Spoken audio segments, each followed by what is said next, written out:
Okey, Assalamualaikum warahmatullahi wabarakatuh. Bismillahirrahmanirrahim. Recording in progress. Wassalatu wassalamu ala Rasulillah wa ala alihi wa ashabihi wa man walah. Rabbi shrah li sadri wa yassir li amri wahlul 'uqdatam min lisani yafqahu qawli, amma ba'd. Alhamdulillah, sahabat-sahabat semua yang dikasihi oleh Allah, ahlan wa sahlan wa marhaban bikum. Pada malam ini kita bertemu lagi dalam siri tadabbur suratul Baqarah, dan kita telah memasuki sesi yang ke-6 dalam siri tadabbur. Alhamdulillah, kita dah sampai pada minggu lepas ayat yang ke-22. Kita dah masuk ayat yang lepas 21 dan 22. Dan kepada mereka yang mengikuti pada minggu yang sudah, Alhamdulillah, ayat tersebut kita telah kupaskan.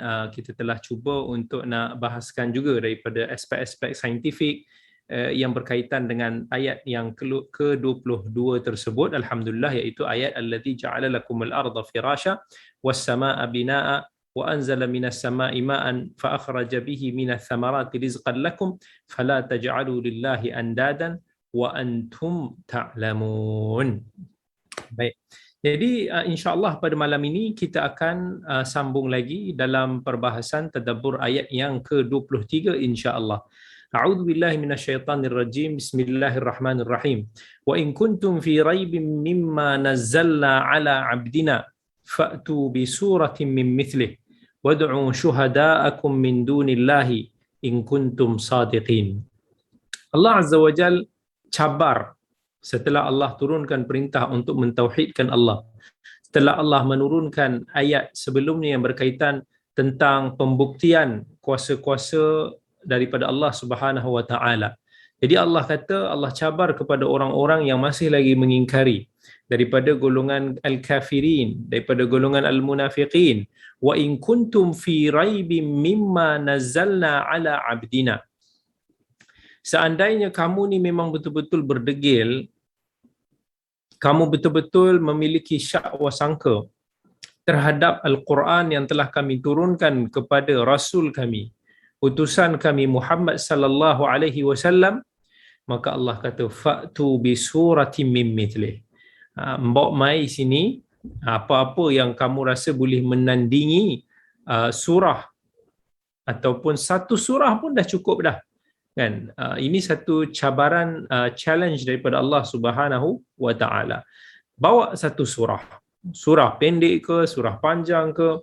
Surah ini adalah, kita kata, himpunan dalam ayat-ayat Al-Quranul Karim, yang mana dia biasanya akan menghimpunkan satu isilah.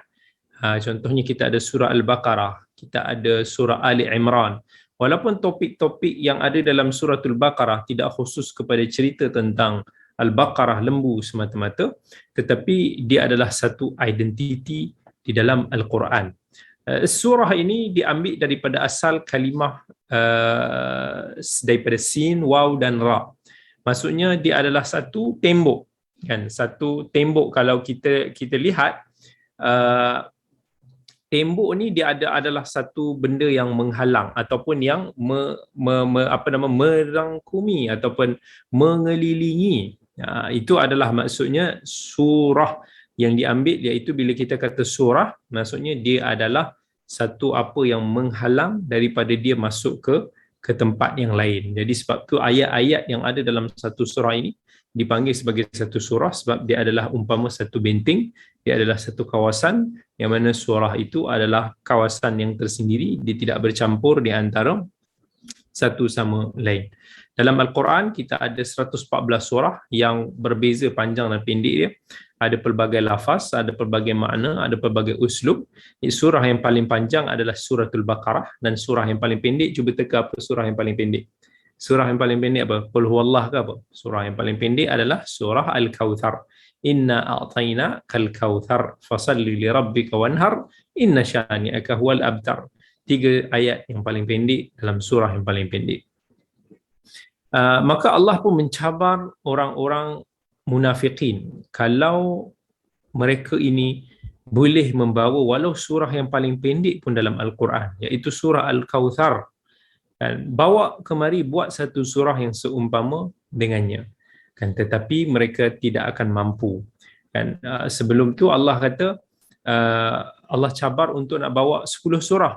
Dalam ayat yang lain Allah kata, am yaquluna iftarah qul fa'tu bi 'ashri suwarin mithlihi muftarayat wad'u man istata'tum min dunillahi in kuntum sadiqin. Ya Allah kata dalam surah Hud, kan, kalaulah mereka ni nak mendakwa bahawa Al-Quran ni hanyalah apa yang diada-adakan ataupun dicipta-ciptakan, maka Allah kata bawa mai 10 surah yang sebanding dengannya, yang seumpama dengan Al-Quran. Kalau kata surah paling pendek tu, bawa mai 10 surah yang kamu ciptakan, wad'u man istata'tum min dunillah, kan, dan panggillah sesiapa pun yang kamu mampu selain daripada Allah kalau kamu betul-betul orang yang benar. Kemudian Allah tahu mereka tak boleh nak buat, maka Allah bagi diskaun, qul fa'tu bi suratin mithlih. Walaupun kamu tak boleh nak buat 10 surah, okey, cuba buat satu surah pun dah okeylah kalau betul kamu ni orang yang benar. Maka cabaran ini telah membuktikan bahawa apa yang mereka bantah itu adalah pendustaan belaka. Macam orang hari ini, kadang kita ni bawalah apa-apa hujah sekalipun, kita cakaplah dengan cara yang terbaik dan cara yang paling berhemah sekalipun. Kita bawalah qala Allah qala Rasul, kita bawalah pandangan-pandangan kritis yang membuka minda masyarakat. Tetapi ada sebahagian daripada masyarakat yang mereka ini hanya nak membantah. Mereka bukan nak cuba menghadam, mereka tak cuba untuk nak meneliti, mereka tak cuba untuk nak kritis dalam sesuatu pemikiran, tapi mereka tahu bantah dan bantah. Ini sifat-sifat macam ni wujudlah. Inilah kepada golongan-golongan seperti mana Allah sebutkan dalam Al-Quran ini, mereka yang hanya suka membantah. Mereka walaupun tahu Al-Quran itu bukanlah satu kalam yang diada-adakan, tetapi mereka tetap juga cuba membantah dan mereka tetap juga melabel, mereka tetap juga melakukan pelbagai tuhmahan, kan. Inilah sifat-sifat yang Allah telah ceritakan di dalam suratul Baqarah ini, iaitu sifat orang kafirin dan surah orang al-munafiqin. Wad'u syuhada'akum min dunillah. Panggillah siapa-siapa saksi kamu. Sesiapa pun, baik daripada kalangan manusia, daripada kalangan jin, daripada apa yang kamu dakwa sebagai tuhan-tuhan kamu. Syuhada' ni daripada kalimah syahid. Kalimah syahid iaitu saksi yang boleh hadir, saksi yang boleh membantu. Maka dipinjamkan kalimah syahid. Dia orang yang mati dalam peperangan fisabilillah dipanggil sebagai syahid, sebab dia akan hadir, dia akan menyaksikan apa yang dia cita-citakan ataupun apa yang diimpikan, ganjaran mati syahid itu. In kuntum sadiqin. Kalaulah kamu betul orang-orang yang betul mendakwa bahawa Al-Quran itu merupakan kalam manusia dan Muhammad hanyalah menciptakan Al-Quran itu daripada dirinya sendiri, maka sahutlah cabaran daripada Allah. Fa'illam taf'alu, dalam ayat yang ke-24 Allah kata fa'illam taf'alu walan taf'alu. Dan kalau kamu tak mampu untuk nak mendatangkan walaupun satu surah yang seumpama dengannya, walan taf'alu, dan kalau kamu cuba pun sekali, maka kamu tetap juga tidak akan mampu. Fattaqun nar, kamu juga nak teruskan berdegil, kamu tetap juga nak membantah walaupun kamu tahu kebenaran Al-Quran, maka kamu akan mendapat api neraka. Api neraka. Walan taf'alu. Orang-orang kafir ini tidak akan mampu untuk nak memadamkan cahaya Al-Quran itu sendiri. Apa sahaja yang kamu lakukan, apa sahaja yang kamu cuba membantah hujah-hujah daripada Al-Quran, kamu tidak akan mampu untuk nak membantah kebenaran Al-Quran. Fattaqun nar. Berimanlah dengan Al-Quran ataupun kamu akan mendapat azab api neraka disebabkan kedegilan kamu. Allati waquduhan nas wal hijarah. Dan yang mana orang yang mendustakan Al-Quran, mendustakan risalah Nabi SAW ini, kan, mereka ini semua satu hari nanti akan memikul sendiri mereka punya kayu-kayu api, kayu-kayu bakar nanti, dan uiddat lil kafirin, yang disediakan kepada orang-orang yang kafir.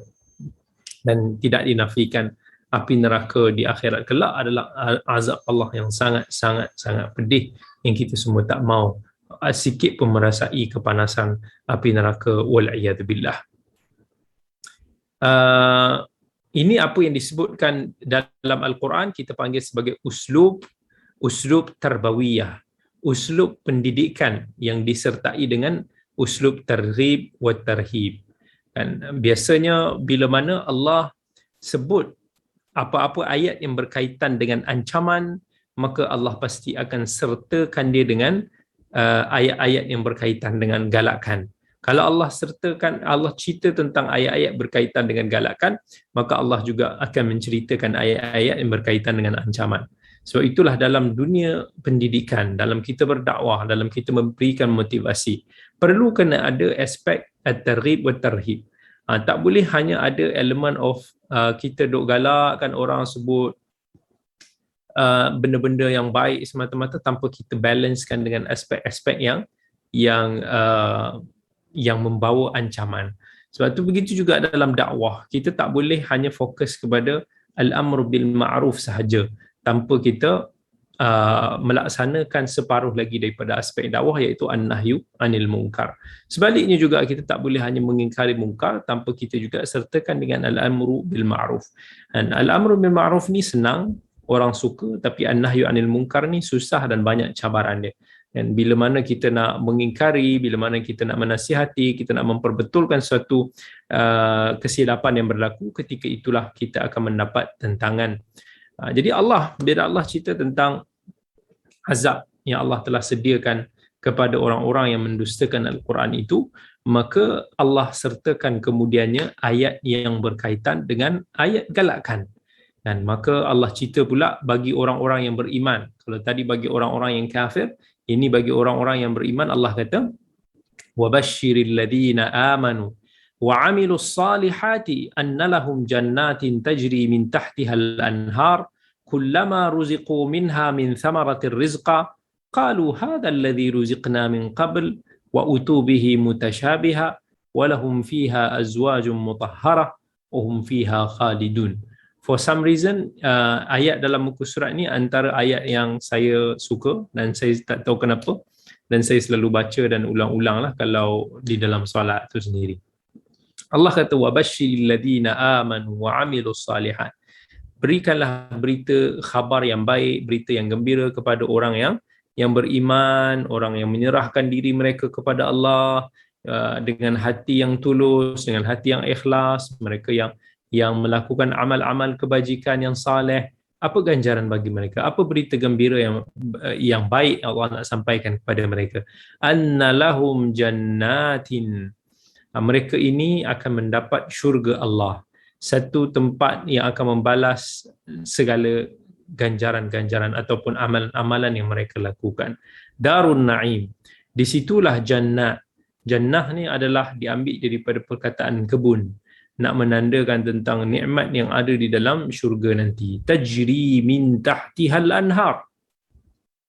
Akan mengalir di bawahnya, di bawah pokok-pokoknya, di bawah istana-istananya,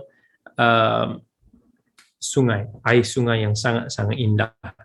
Dan bayangkan sungai itu kita tak boleh bayangkan pun, tapi dia akan mengalir dengan keadaan sungai yang kita tak boleh nak imagine. Dan kita tak boleh nak imagine tentang nikmat syurga ini. Dan Allah kata contohnya dalam surah As-Sajdah, fala ta'lamu nafsum ma ukhfiya lahum min qurrati a'yun. Kamu tidak tahu apa yang telah disembunyikan buat kamu, qurratu ain. Qurratu ain, apa yang disediakan kepada kita di syurga. Sahabat-sahabat semua yang dikasihi Allah, walaupun dalam Al-Quran ni Allah ceritakan tentang sebahagian daripada nikmat syurga, dan ada yang Allah kata di dalamnya ada sungai-sungai yang mengalir, ada pohon-pohon, ada buah-buah. Tetapi kita kena ingat bahawa apa yang disebutkan dalam Al-Quran ni hanyalah sebagai satu takribi, satu contoh untuk nak menghampirkan apa yang kita faham. Dan sedangkan apa nikmat yang ada dalam syurga itu tak mampu untuk nak kita imagine ataupun kita bayangkan. Sebagaimana dalam hadis riwayat Muslim Nabi SAW dalam sebuah hadis qudsi menukilkan daripada Allah Subhanahu wa taala berfirman, a'adadtu li'ibadiyas salihin ma la 'ainun ra'at wala udhunun sami'at wala khatara 'ala qalbi bashar. Dan aku telah sediakan bagi hamba-hamba aku yang saleh, kan, mala ainun ra'at, apa yang mana mata-mata mereka ini tidak pernah melihatnya, nikmat-nikmat yang mata kita tak pernah nampak, wala udhun sami'at, tidak pernah telinga-telinga kita mendengar, wala khatara ala qalbi bashar, dan mana tidak pernah terlintas di dalam hati kita. So kalaulah kita rasa syurga ni macam ni yang kita boleh bayangkan dengan benak pemikiran kita, maka itu semua salah. Dan itu semua tidak menepati. Walau kali ini orang kadang dalam movie cuba untuk nak create gambaran-gambaran syurga. Kita tengok konon-konon dalam filem tu nampak begitu indah, tetapi itu tak ada apa pun. Sebab otak kita tak akan boleh menjangkaui apa bentuk macam mana nikmat yang Allah ceritakan di dalam syurga tersebut. Contoh bila Allah kata tadi min tahtihal anhar, dan di dalam syurga ini ada mengalir di bawahnya air-air sungai. Tetapi air-air sungai yang ada dalam syurga ini tidak sama dengan air sungai di dunia. Kalau di dunia ini kita sukakan sungai-sungai yang indah-indah, mungkin ada di Switzerland, mungkin ada di mana-mana negara lah, Bosnia ke yang mana yang cantik-cantik tu. Tetapi di dalam Al-Quran, di dalam syurga nanti dia ada pelbagai jenis sungai. Sungai-sungai yang dibuat daripada arak contohnya. Allah cakap dalam surah Muhammad, mathalul jannati allati wa'idal muttaqun fiha anharun. Antaranya Allah sebut beberapa jenis sungai-sungai yang ada di dalam syurga nanti. Salah satunya wa anharu min khamril ladzatil lisyaribin. Akan ada akan ada sungai di syurga yang dibuat daripada arak. Allah pun kata lagi ada wa anharu min asalin musaffa, ada juga sungai-sungai yang dibuat daripada madu. Madu kat dunia ni melekit, manis, tidak, di syurga tidak sebegitu. Wa anharum min laban lam yataghayyar ta'muhu, akan ada sungai-sungai di syurga yang mengalir dibuat daripada susu, tapi susu itu tidak berubah. Dia punya warnanya, dia punya rasanya tidak menjadi busuk macam susu-susu dekat kita dunia ni. Berapa hari akan expired, kemudian akan jadi berkulat dan sebagainya. Maka sungai-sungai di syurga itu tidak sebegitu. Dia tidak seperti susu yang kita boleh bayangkan, tidak seperti arak yang kita boleh bayangkan kat dunia, tidak seperti whatever yang kita boleh bayangkan kat dunia ni. Dan dalam syurga nanti bayangkan, salah satu daripada apa yang Nabi SAW ceritakan dalam hadis sahih Muslim, dalam syurga nanti akan ada sebatang pohon. Sebatang pohon dekat syurga tu pun sudah sangat-sangat besar, yang mana kalau kita naik kenderaan pun, untuk nak rentas bayang pokok tu sahaja, nak rentas bayang sahaja pun 100 tahun tu tak mampu untuk nak kita rentasi dia.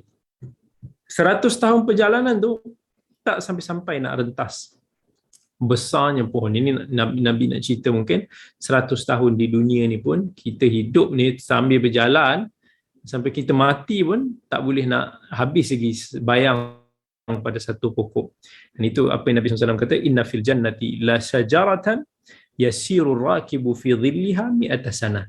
Sesungguhnya di dalam syurga ada sebatang pohon yang apabila seseorang itu berkenderaan menyusuri bayangannya, dia memerlukan tempoh 100 tahun. Bahkan di dalam syurga nanti penghuni syurga akan saling melihat penghuni yang berada di kedudukan yang lebih tinggi, sebagaimana bintang, kita melihat bintang-bintang yang terang di langit. Dan Nabi SAW kata, inna ahlal jannati la yatara'awna ahlal ghuraf min fawqihim kama tatara'awna al-kawkaba ad-durriyul ghabir min al-ufuq min al-mashriq aw al-maghrib litafaduli ma bainahum. Qalu ya Rasulullah tilka manazilul anbiya la yablughaha ghayruhum. Qalu bala. Qala bala. Walladhi nafsi biyadihi rijalun amanu billahi wa saddaqul mursalin.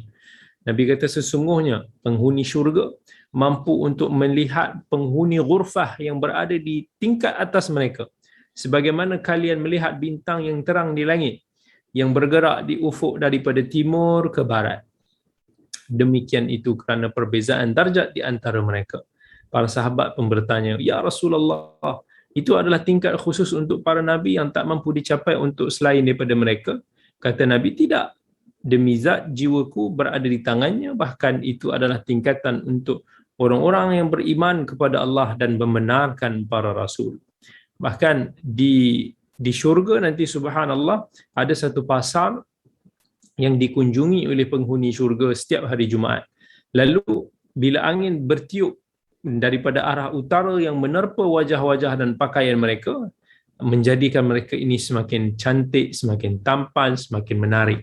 Jadi kemudian bila penghuni syurga itu balik bertemu dengan keluarga mereka dengan wajah yang semakin indah, keluarga dia pun kata, "Demi Allah, kamu nampak semakin cantik, semakin tampan, semakin menarik." Dan orang tu pun yang penghuni yang jadi semakin cantik yang balik daripada pasar tu pun kata, "Demi Allah, kamu juga makin bertambah cantik." Dalam syurga nanti bayangkan kita tidak akan sakit. Dalam hadis riwayat Muslim, malaikat akan menyeru di syurga kelak, dan malaikat akan kata, "Kamu ni semua akan selalu sihat, kamu tak akan pernah sakit selamanya. Kalian akan selalu hidup dan tidak akan mati lagi selamanya. Kalian akan nampak selalu muda dan tidak akan pernah tua selamanya. Kalian akan sentiasa mendapat kenikmatan dan tidak pernah mendapat kesusahan selama-lamanya." Demikianlah maksud daripada firman Allah, dan tilkal jannatul lati tilkumul jannatu urithumuha bima kuntum ta'malun. Dan itulah syurga yang telah diwariskan kepada kalian kerana apa yang telah kalian kerjakan. Dan macam-macam lagi, subhanallah, kalau kita nak bacakan hadis-hadis yang berkaitan dengan syurga-syurga Allah Subhanahu wa taala. Ada satu tesis yang ditulis, satu jilid tentang sifat-sifat syurga sebagaimana yang dinyatakan di dalam Al-Quran Al-Karim, diterbitkan tak salah saya di Universiti Islam Madinah, satu buku yang sangat-sangat bermanfaat. Kemudian Allah kata,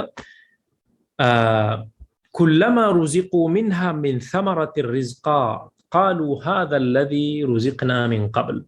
Ahli syurga akan kata, bila mana Allah bagi mereka hasil ataupun buah-buahan di syurga, dia akan kata, ini macam nampak macam mana yang pernah kami makan dulu dekat dunia. Dan sebab ada juga beberapa buah-buahan di syurga yang menyerupai dengan buah-buahan di dunia daripada segi rupanya. Wa utu bihi mutasyabiha, yang mana Allah bagi buah-buahan di syurga itu nanti daripada segi rupanya seperti rupa, contohnya kalau kata apple di dunia, akan ada buah-buah yang seperti apple di syurga. Dan itu sebahagian daripada pandangan maksud daripada wa utu bihi mutasyabiha. Tapi ada sebahagian mufassirin mengatakan wa utu bihi mutasyabiha akan dibawa apa yang serupa dengannya. Maksudnya dia akan dibawakan buah-buahan di syurga yang dia saling mirip, menyerupai di antara satu sama lain. Tetapi mereka terkejut, nampak macam sama tetapi rupanya rasa dia, bau dia lebih lain, dan masing-masing mempunyai kesedapan yang tersendiri. Saya bagi satu perumpamaan lah. Contohnya, kalau kita tengok buku buah dokong dengan buah duku langsat. Dan tuan-tuan dan puan suka buah yang mana? Kalau saya suka buah duku langsat lah. Sebab dokong ni rasa macam masam sikit. Tapi orang yang tak biasa makan, dia nampak macam lebih kurang sama. Dan buah dokong ni nampak macam rupa walaupun dilonjong sikit. Macam tu juga mungkin durian. Durian pun ada macam-macam jenis. Nampak orang yang tak biasa makan, dia nampak macam rupa sama. Tapi orang yang biasa makan, okey, dia tahu mana buah yang musangking, mana buah blackthorn contohnya. Dia ada dia punya ciri-ciri, walaupun rasa macam nampak sama tetapi rasanya tidak serupa dengan kualiti yang mungkin sangat berbeza di antara satu sama lain. Walahum fiha azwajum mutahharah. Dan juga bagi orang-orang yang menghuni syurga itu, mereka akan diberikan azwaj, pasangan isteri-isteri yang suci, yang tak ada aib, yang tiada kekurangan baik daripada sudut dalaman dan sudut luaran.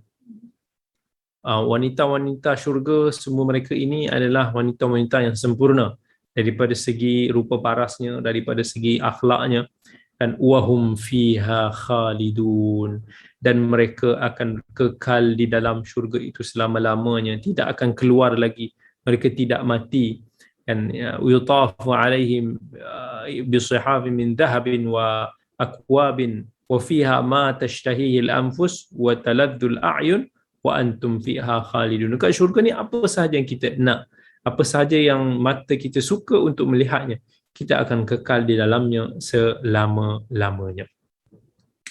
Setelah Allah menceritakan ayat yang menggalakkan kita semua untuk menjadi orang yang beriman dengan Al-Quran, kemudian Allah pun membawa satu perumpamaan ataupun kita panggil sebagai mathal atau al-amthal. Dan kerana nampak gayanya orang musyrikin dalam keadaan mereka ini tidak menyahut cabaran Allah Subhanahu wa taala yang tadi kita bacakan ayat yang ke-23, wa in kuntum fi raibin mimma nazzalna ala abdina fa'tu bi suratin min mithlih. Ya Allah cabar mereka untuk mendatangkan satu surah, buat satu surah seperti mana surah dalam Al-Quran.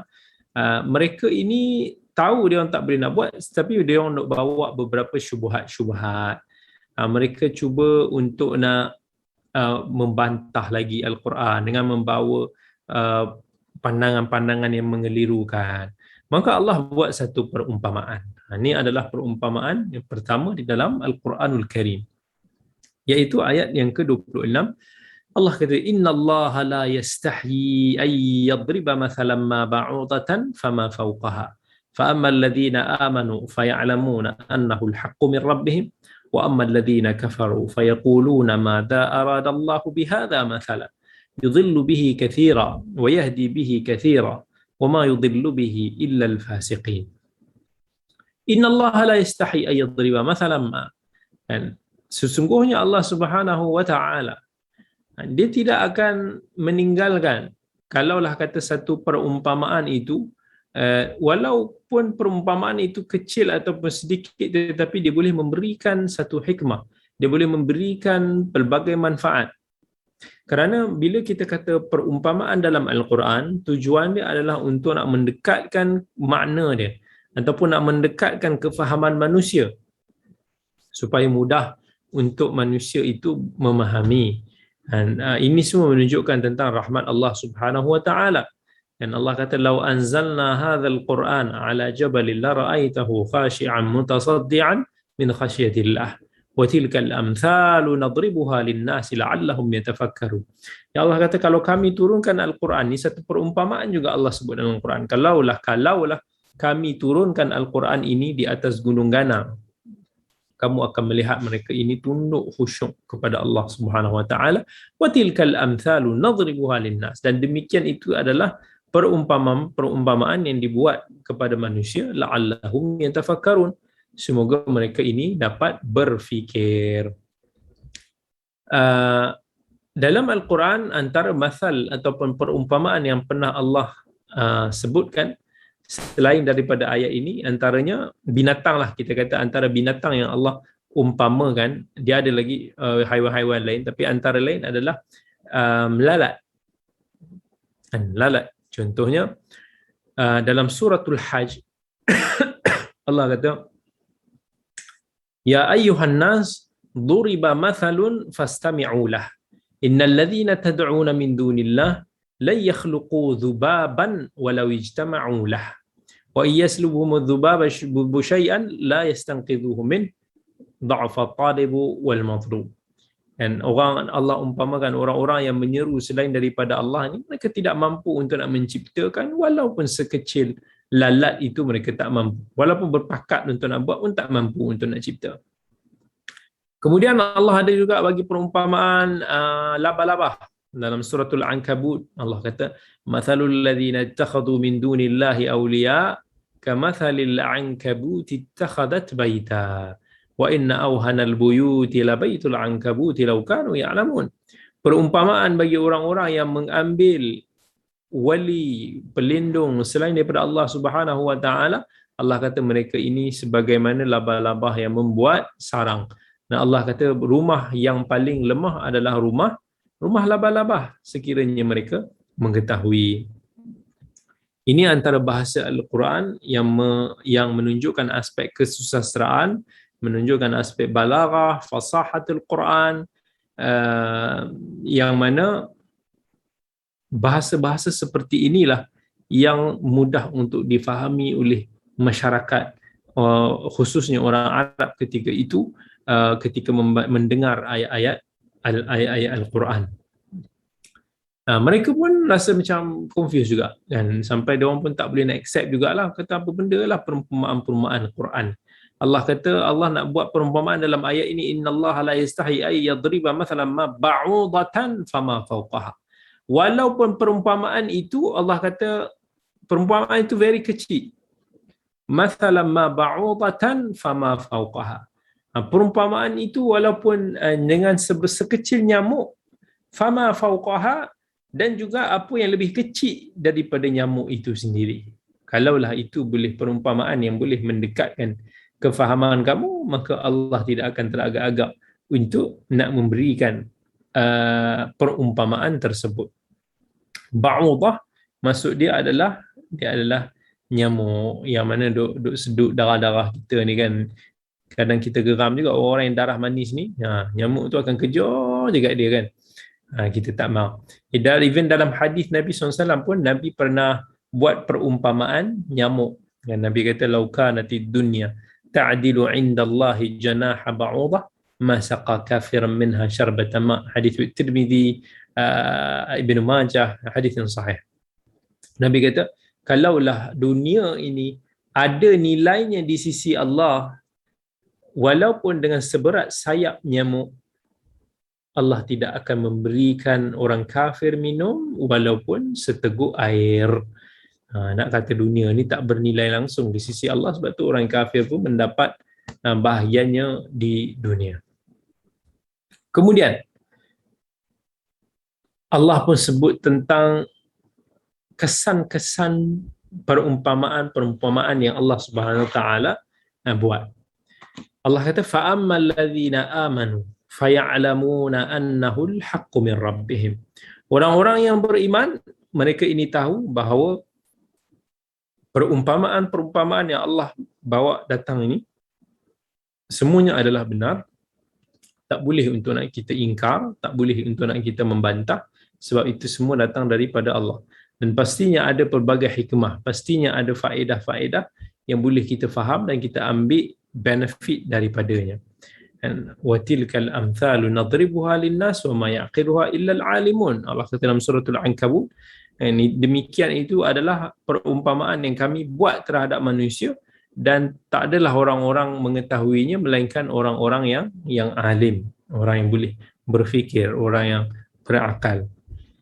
Maka dalam ayat ini Allah menyebutkan bahawa orang-orang yang akan mendapat faedah daripada segala perumpamaan yang Allah bawakan adalah orang-orang yang beriman. Mereka adalah ashabul faham, orang-orang yang faham, wa ta'aqqul, mereka yang always menggunakan akal fikiran mereka untuk nak mentadabburi ayat-ayat Allah. Mereka orang beriman ni akan cuba untuk nak memahami hikmah-hikmah, peringatan-peringatan, nasihat-nasihat, ancaman-ancaman yang ada di dalam ayat-ayat Al-Quran. Mereka ini adalah ulul albab, orang-orang yang cerdik-cerdik, yang cerdas-cerdas. Dan pada masa yang sama juga Allah sebut juga orang-orang kafir. Macam mana kesan dia kepada orang kafir? Wa ammal ladzina kafaru fayaquluna madza aradallahu bihadza mathala. Orang-orang kafir yang berdegil, orang-orang kafir yang sombong, yang ego ini, mereka akan berkata, apa benda lah yang Allah nak cerita tentang perumpamaan ni. Seolah-olah mereka ini meremeh-remehkan peringatan perumpamaan yang dibawa di dalam Al-Quran itu sendiri. Dan orang kafir, dia tak tahu itu kebenaran. Tapi orang yang beriman, mereka tahu kebenaran tersebut. Maka Allah kata, yudillu bihi kathira, wa yahdi bihi kathira. Yani, dengan perumpamaan yang Allah bawakan itu, ramai juga manusia yang akan tersesat, dan ramai juga manusia yang akan mendapat hidayah. Dan ini semua Allah sebut kat sini, segala kesesatan jalan yang kita pilih itu adalah kerana pilihan daripada kita sendiri. Kita sebenarnya, akal kita, pilihan kita, option kita lah yang memilih kesesatan itu. Yang mana Allah berikan keizinan perkara itu akan berlaku. Wa ma yudillu bihi illal fasiqin. Dan taklah sesat melainkan orang-orang yang fasik. Fasik ni apa maksud dia? Orang yang terkeluar daripada ketaatan kepada Allah Subhanahu Wa Taala. Fasik ni orang-orang yang membantah, orang yang selalu mengingkari agama Allah dan syariatnya. Fasik ini diambil daripada asal kata fa, sin dan qaf. Al-fisqu. Dia dalam bahasa Arab asalnya bermaksud terkeluar daripada sesuatu. Kan bila kita kata fasaqatir ar-rutabah. Kan kalau kita kata buah kurma itu sudah terkeluar daripada dia punya tangkai dia ataupun dia punya kulit itulah. Dan antaranya bila Allah kata dalam suratul Kahfi tentang iblis, wa idh qulna lil malaikati isjudu li adam fasajadu illa iblisa kana minal jin fafasaqa an amri rabbih. Kan ketika kami berkata kepada malaikat sujudlah kepada Adam, lalu mereka semua pun sujud kecuali iblis, yang iblis ini daripada kalangan jin, fafasaqa an amri rabbih, maka dia terkeluar daripada perintah Tuhannya. Baik. Kemudian pada ayat yang ketiga, yang ke-27, Allah Subhanahu Wa Taala pun menceritakan tentang beberapa lagi sifat orang-orang yang fasik, dan kejelekan orang-orang yang fasik. Allah Subhanahu Wa Taala kata, alladzina yanquduna ahdallahi min ba'di mitsaqih wa yaqta'una ma amara Allahu bihi ayyusal wa yufsiduna fil ard ulaika humul khasirun. Alladzina yanquduna, orang-orang yang meninggalkan, orang-orang yang menyalahi. An-naqdu.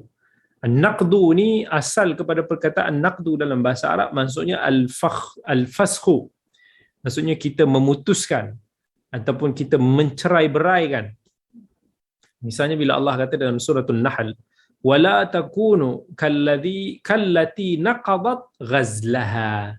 Maksudnya orang-orang yang kita kata kalau kata perjanjian tu menyalahi janji tu apa orang kata nilah tarik balik janji dia tu kan. Ahdallah, iaitu ahdallah, perjanjian Allah, perintah yang telah Allah perintahkan kepada mereka, mim ba'di mitsaqih, selepas daripada mereka ambil satu perjanjian daripada Allah.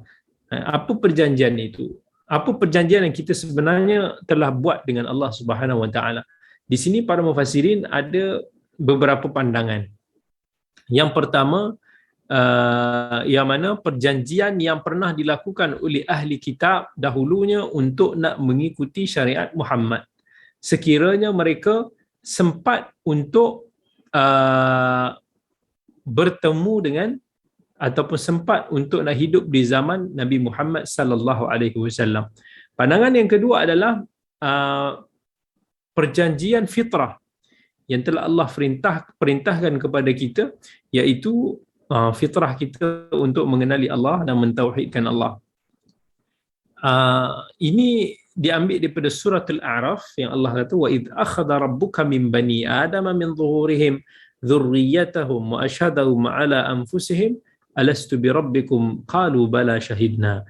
Sebelum kita lahir ni sebenarnya kita pernah berjanji di hadapan Allah, yang Allah telah ambil perjanjian itu kepada kita, yang telah Allah saksikan kepada diri kita sendiri. Allah kata, alastu bi rabbikum, bukankah aku ini adalah Tuhanmu? Dan kita dulu pernah mengatakan bala. Kita semua pernah menyaksikan ketuhanan Allah Subhanahu Wa Taala. Lalu ketika kita lahir di dunia, adakah kita akan menyalahi janji yang telah kita buat di hadapan Allah Subhanahu Wa Taala? Dan di situ, dan Ada beberapa pandangan para ulama yang lain tentang apa yang dimaksudkan dengan mitsaq, perjanjian yang telah kita ambil bersama dengan Allah Subhanahu wa taala. Yang paling general sekali mitsaq ini iaitu dikatakan adalah agama Allah, syariat Allah, Al-Quran, yang disertai dengan burhan ataupun bukti dan juga hujah. Ini juga salah satu daripada pandangan mufassirin. Jadi orang-orang yang fasik ini mereka akan mengingkarilah, akan meleraikan perjanjian yang pernah mereka janjikan sebelum ini. Wa yaqta'una ma amara Allah bi ayyusal. Antara ciri-ciri orang yang munafik ini adalah mereka ini suka untuk nak memutuskan apa yang telah Allah perintahkan supaya kita sambungkan. Contohnya silaturahim.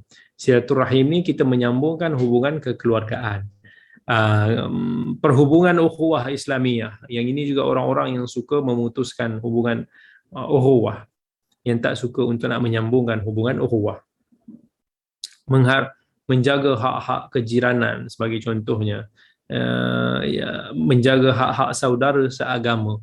Jadi antara sifat orang yang fasik adalah mereka yang suka memutuskan perhubungan sesama manusia.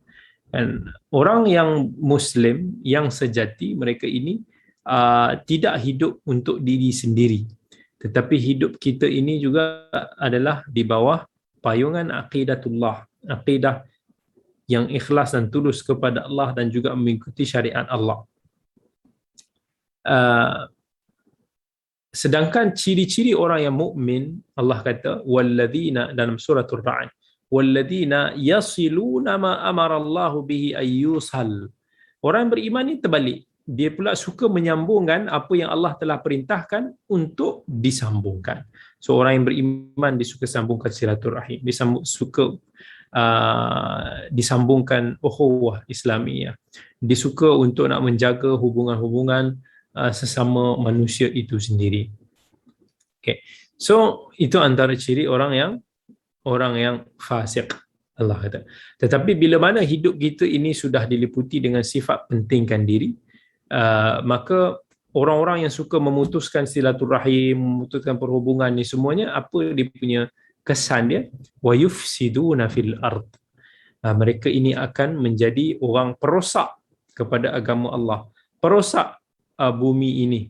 Disebabkan orang, kita tahulah bila mana satu hubungan ukhuwah, satu perhubungan kemanusiaan itu terputus, maka akan berlakulah porak-poranda, akan berlakulah perbalahan, pergaduhan, peperangan yang akan memberikan efek kepada ekonomi, aspek sosialnya dan berbagai lagi. Ini semua boleh memusnahkan dunia yang kita diami ni.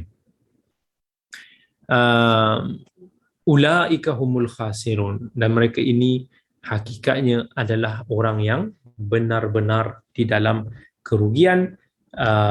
Mereka ini telah merosakkan dunia mereka dan mereka juga akan merosakkan masa depan mereka di akhirat. Kemudian ayat yang berikutnya, yakni ayat yang ke-27. Ayat ini seolah-olah bertanya dalam keadaan orang bahasa Arab dipanggil sebagai uslubut ta'ajjub wal inkar. Pertanyaan tu berbentuk sarkastik. Pertanyaan itu lebih kepada untuk nak membantah. Iaitu satu pertanyaan yang ditujukan kepada orang-orang fasik lagi kufar ini. Allah tanya, kaifa takfuruna billah wa kuntum amwatan fa ahyaakum thumma yumitukum thumma yuhyikum thumma ilaihi turja'un. Kaifa takfuruna billah? Macam mana kamu boleh mengingkari kewujudan Allah Subhanahu wa taala? After all pembuktian-pembuktian, after all bukti-bukti yang telah dibentangkan kepada kamu, segala petunjuk menuju ke arah kewujudannya ada. Macam mana kalau kita sebelum ni ada satu kenyataan yang dikata dibuat tak salah oleh ahli sains yang terkenal, Steve Hawking tu. Dan dia kata sains-sains yang dipelajari ni menguatkan lagi telahannya bahawa tiada Tuhan. Tapi telah dibantah oleh seorang saintis yang lebih muda yang mengatakan bahawa jika kita belajar sains, kita akan mendapati bahawa sains ini semua menunjukkan bahawa Tuhan itu wujud. Perlu kepada argumen lebih kuat untuk membantah ada di sana Tuhan yang mentadbirkan alam yang begitu kompleks ini. Allah tanya, bagaimana kamu boleh mengingkari Tuhan yang berhak disembah, satu-satunya Tuhan yang berhak ditaati dan disembah. Wa kuntum amwatan fa ahyaakum. Sedangkan sebelum ini kamu ini tak ada apa-apa pun. Kan dalam keadaan yang misal kata kita tengok di dalam ibu kita sebelum ditiupkan roh. Tanpa roh kita hanyalah satu jasad yang tidak ada apa-apa. Lalu Allah berikan kehidupan kepada kamu. Thumma yumitukum. Dan apabila telah sampai tempohnya, setelah kita melalui kehidupan di dunia ini, yang masing-masing itu ada tempohnya, Allah telah tentukan tempoh itu. Ada yang dipanjangkan usia dia, ada yang meninggal lebih awal ketika lebih muda, ada yang baru-baru lahir ke dunia juga telah meninggal dunia. Thumma yumitukum. Dan setelah nyawa kita, tempoh yang telah ditetapkan kepada kita ini berakhir, maka kita akan dimatikan semula. Thumma yuhyikum. Kemudian kita akan dihidupkan semula. Kehidupan yang abadi. Kehidupan di alam barzakh. Kehidupan di hari kiamat. Setelah kita dibangkitkan daripada kubur. Ayat ini menunjukkan bahawa kita ini melalui proses kematian itu 2 kali. Dan dihidupkan juga 2 kali. Itulah maksud dalam surah Al-Ghafir bila Allah kata qalu rabbana amattana thnataini wa ahyaitana thnataini. Dia orang akan kata, wahai Tuhan kami yang telah mematikan kami 2 kali dan telah menghidupkan kami 2 kali. Thumma ilaihi turja'un. Dan kemudian kita akan dibawa menuju ke mahsyar. Kita semua akan dihisab, kita semua dia akan dibalas ataupun diganjari sesuai dengan amalan kita.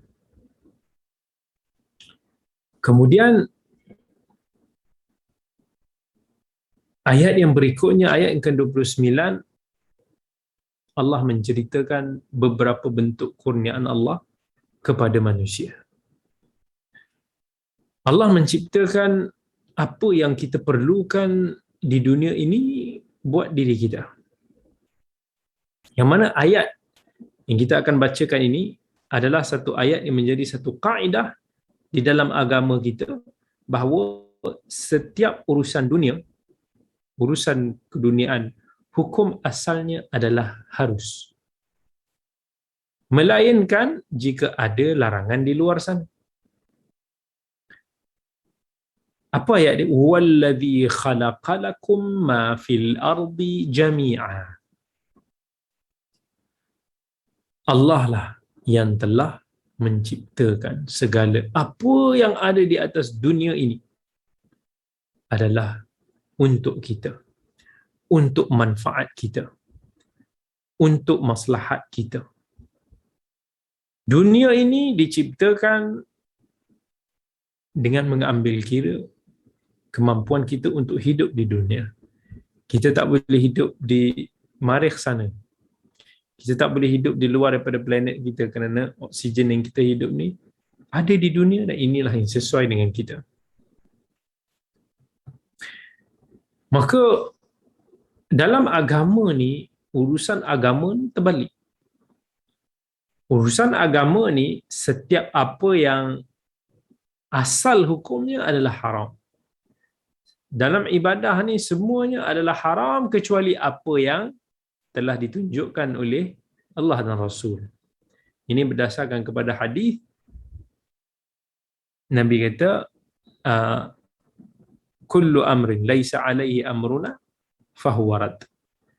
Semua benda yang bukan daripada urusan kami, agama kami ini, urusan agama yang bukan apa yang kami tunjukkan ini, maka dia tertolak. Jadi janganlah buat perumpamaan. Ustaz, dulu zaman Nabi dulu tak ada kereta. So kira naik kereta ni bid'ah lah. Naik kereta ni berdosa lah. Masuk neraka lah. Ini satu bantahan yang cerdik sangatlah. Sebab dia tak boleh nak membezakan antara urusan dunia dan juga urusan agama. Urusan dunia Allah kata huwallazi khalaqalakum ma fil ardi jami'a. Everything on this world, everything is for you. It's halal for you. Tetapi kita jangan lupa di sana ada beberapa pengecualian. Ada yang telah Allah sebut dalam Al-Quran sendiri. Contohnya tak boleh makan mayat bangkai, tak boleh makan khinzir. Ada di dalam hadis yang Nabi telah perincikan beberapa hukum hakam. Contohnya kita tak boleh makan binatang-binatang bertaring ataupun berkuku tajam. Ada pakaian-pakaian yang kita tak boleh pakai. Ada jenis-jenis. Beberapa urusan dunia yang telah very small area yang telah diperincikan di dalam Al-Quran dan juga hadis Nabi sallallahu alaihi wasallam. Thumma stawa ila sama. Kemudian Allah menuju ila sama, ke langit. Ayat ini juga antara yang menunjukkan bahawa Allah juga menciptakan bumi sebelum Allah menciptakan langit. Sebagaimana dalam surah Fussilat, qul a innakum la takfuruna billadhi khalaqal arda fi yawmayn wa taj'aluna lahu andada dzalika rabbul alamin wa ja'ala fiha rawasiya min fawqiha wa baraka fiha wa qaddara fiha afwataha fi arba'ati ayyamin sawa'an lis-sa'ilin thumma istawa ila as-sama'i wa hiya dukhanun faqala laha walil ardi itiya taw'an aw karhan qalata ataina ta'iin fasawwahunna sab'a samawat. Kemudian Allah menciptakan 7 petala langit. Dalam ayat Fussilat tadi Allah kata sebelum itu langit ni cuma asap sahaja. Kemudian Allah menciptakan 7 lapisan langit yang tak ada kelumpangan di situ. Wa huwa bikulli syai'in alim. Allah yang maha mengetahui, dan ciptaan yang telah Allah ciptakan kepada kita adalah satu ciptaan yang sempurna, yang ada hikmah-hikmahnya, kerana dia diciptakan oleh Tuhan yang maha sempurna. Maka dalam ayat-ayat yang telah kita pelajari ini, Allah Subhanahu wa taala telah menceritakan kepada kita tentang umum risalah Islamiyah itu. Risalah yang dibawa oleh Al-Quran yang tiada keraguan padanya. Yang mana Al-Quran ini menunjukkan tentang keesaan Allah, tentang kesempurnaan ilmu-ilmu Allah. Dan kemudian Allah nakkan kita ini menjadi hamba Allah. Kita diciptakan semuanya adalah untuk nak diuji. Dan tak perlu dipersoalkan kenapa Allah nak kena ciptakan kita. Allah berkuasa untuk nak ciptakan apa sahaja yang Dia kehendaki. Baik. Sebelum kita pergi kepada ayat yang seterusnya, sebab ayat yang seterusnya kita dah masuk ke topik yang lain lah. Kita dah masuk kepada tema yang lain, iaitu berkaitan dengan kedudukan manusia. Maka kita lihat kepada soalan-soalan yang dikemukakan insya-Allah.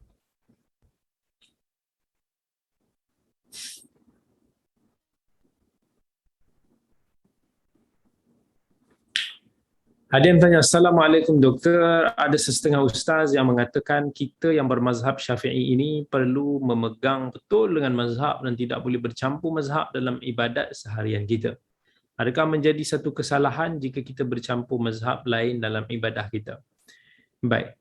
Satu soalan yang baik. Sahabat-sahabat semua yang dirahmati oleh Allah. Apa yang dimaksudkan dengan mazhab? Mazhab ni dia adalah satu madrasah yang kita senang cerita. Dia adalah satu ijtihad terkumpul yang dilakukan oleh sesetengah para imam yang hebat-hebat dulu ni, para mujtahid. Kan? Kalau kita nak tengok mazhab ini, bukan nak kata ada hadis yang kata dalam Islam kita ada mazhab beberapa, kita ada mazhab Malik dalam mazhab contoh Imam Syafi'i. Tak ada dalam hadis yang melimitkan mazhab-mazhab ataupun menspesifikkan mazhab-mazhab. Tetapi mazhab ini dia adalah satu madrasah yang terhasil satu pemikiran yang hasil dengan pengalaman, knowledge, ijtihad daripada para ulama rahmatullahi alaihim. Sebagai satu contoh, apa yang kita tahu sekarang ini, kita ada dengar tentang 4 mazhab yang utama kan. Kita dengar tentang mazhab Abu Hanifah ataupun mazhab Hanafi. Kemudian kita dengar tentang mazhab Maliki. Kita ada mazhab Syafi'i dan kita dengar tentang mazhab Al-Hambali. Ini 4 mazhab yang kebanyakan orang awam pun tahulah.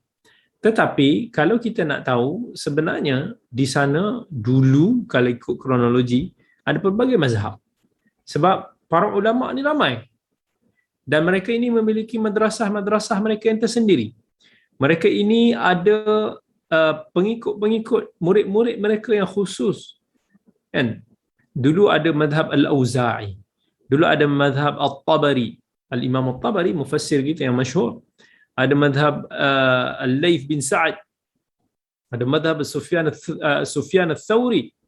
Ramai lagi kalau kita nak tengok mazhab-mazhab yang pada masa dulu, mereka ini ada madrasah yang terkenal, yang menjadi ikutan.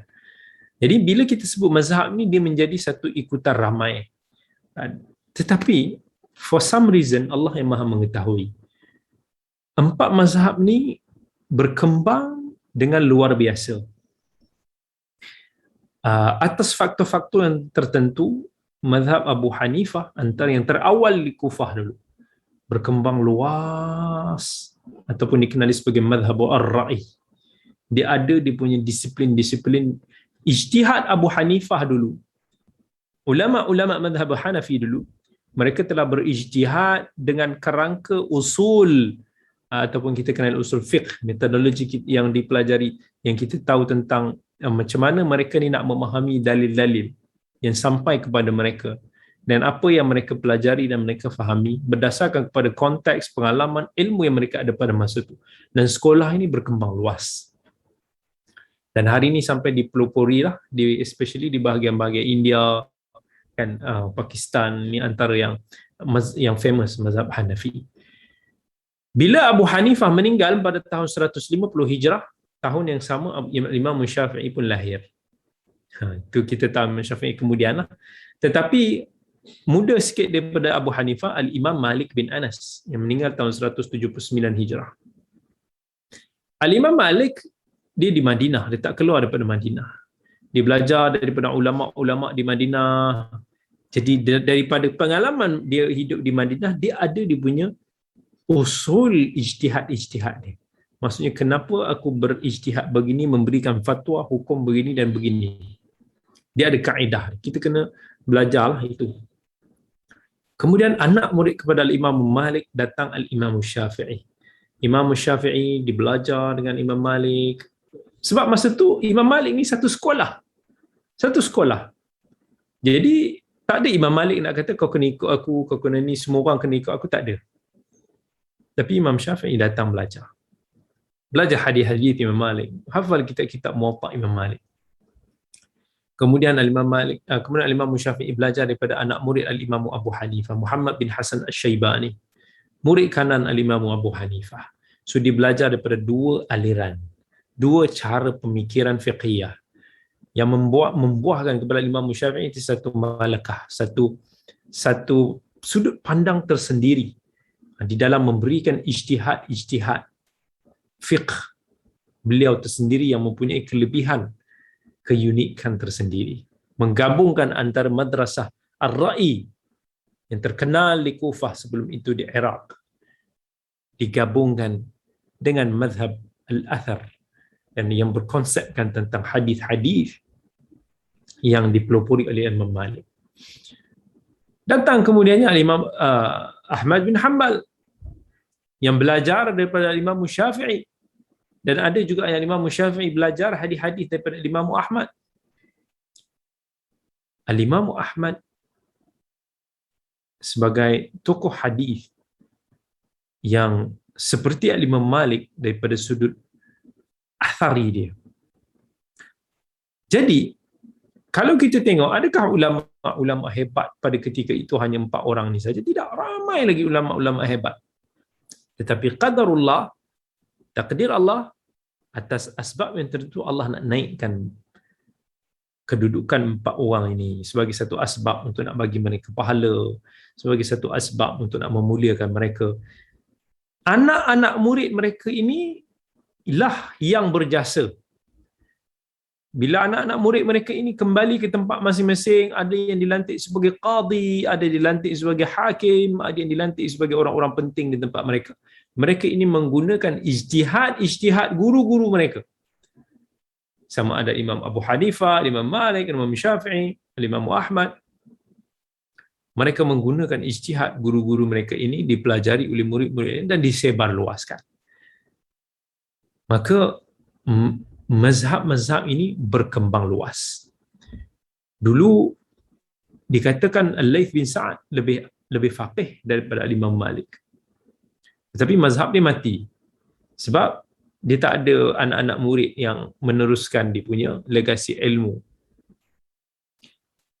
Dan for some reason, akhirnya 4 mazhab ini masuk ke dalam masyarakat dan diperkukuhkan perlaksanaannya.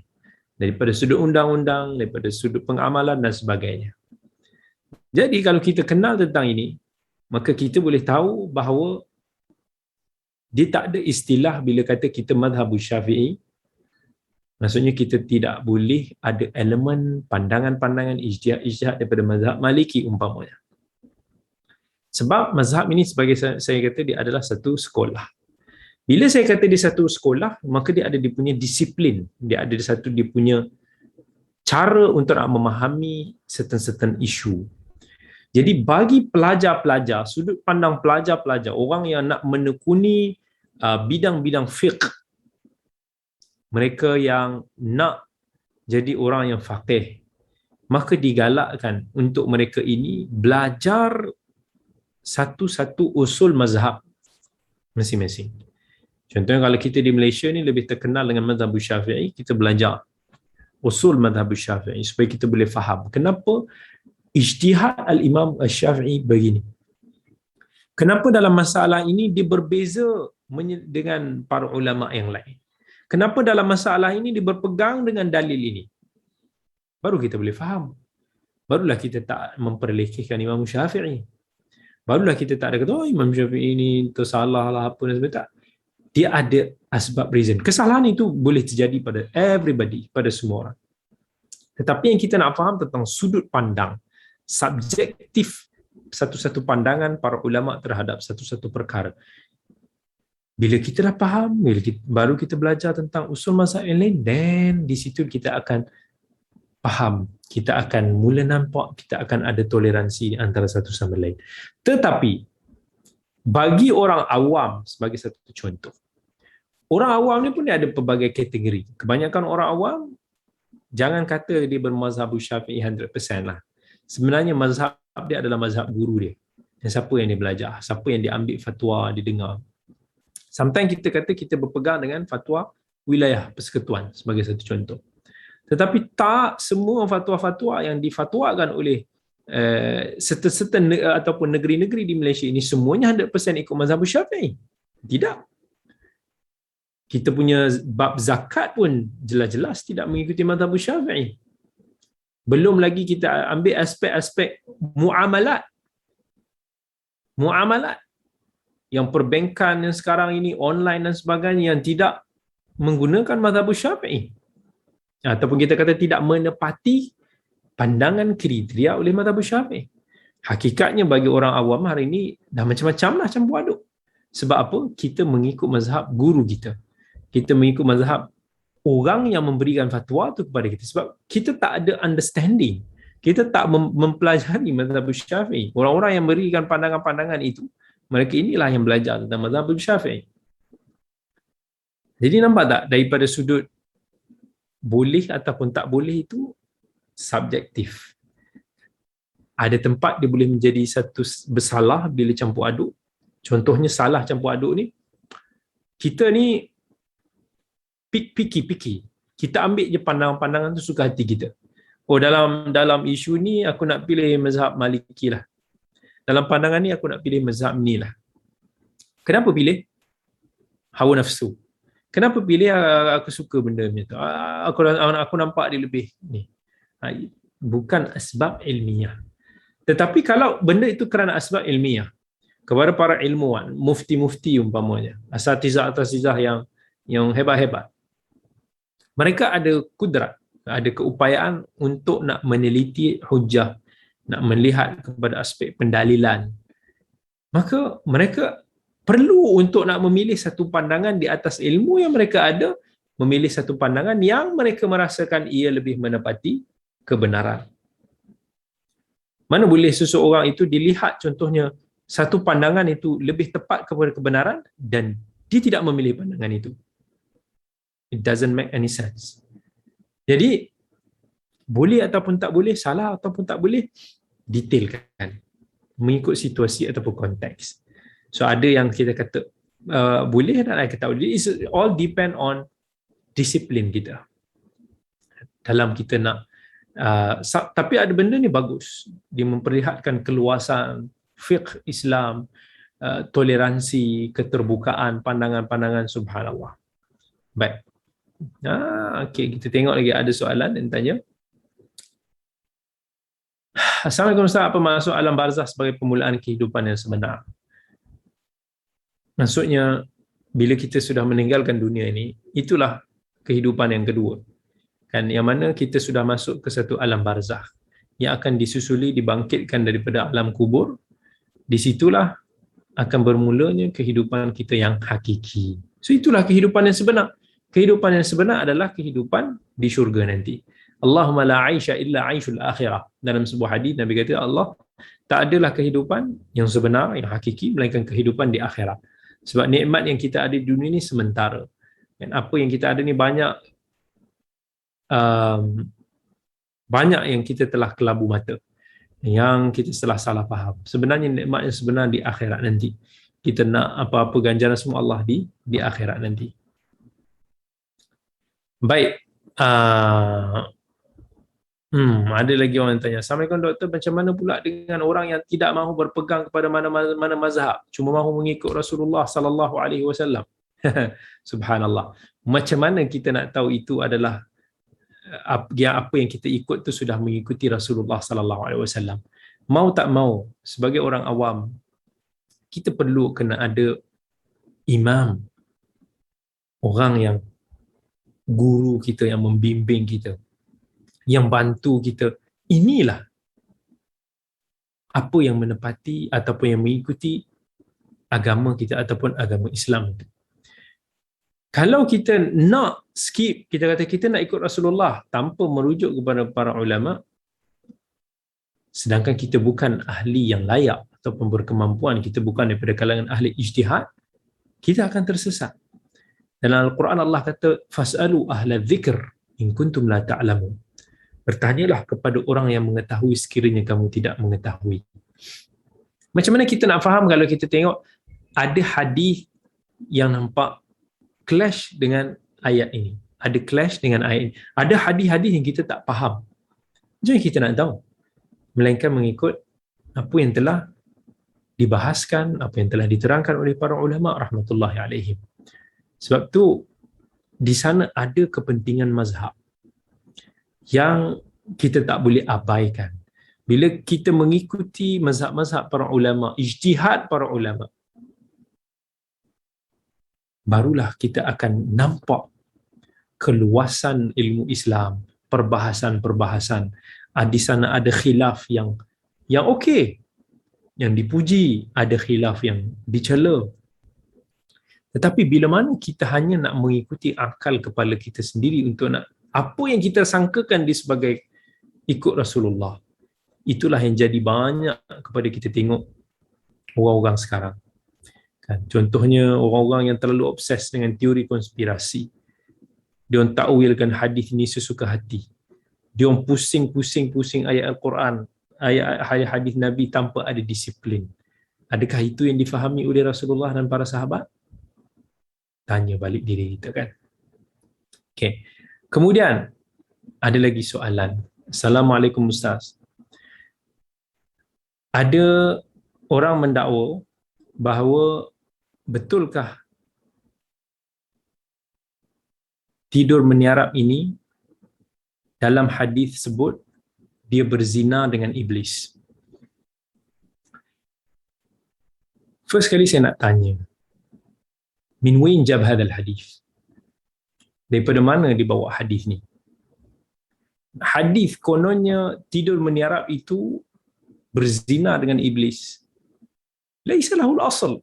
Tak ada asalnya. Mana didapat daripada sumber-sumber kitab hadis yang mu'tabar? Yang ada tentang tegahan tidur meniarap adalah sebagaimana dalam hadis yang diriwayatkan oleh Al-Imam Abi Daud dan lain-lain. Nabi SAW pernah bangunkan seorang sahabat yang sedang tidur meniarap di masjid. Dan Nabi kata, "Inna hadhihi dij'atun yubghiduha Allah." Sesungguhnya ini adalah cara tidur yang dimurkai Allah. Dan dalam riwayat Ibnu Majah, Nabi kata, "Qum waq'ud fa innaha naumatun jahannamiyah." Bangun dan duduk.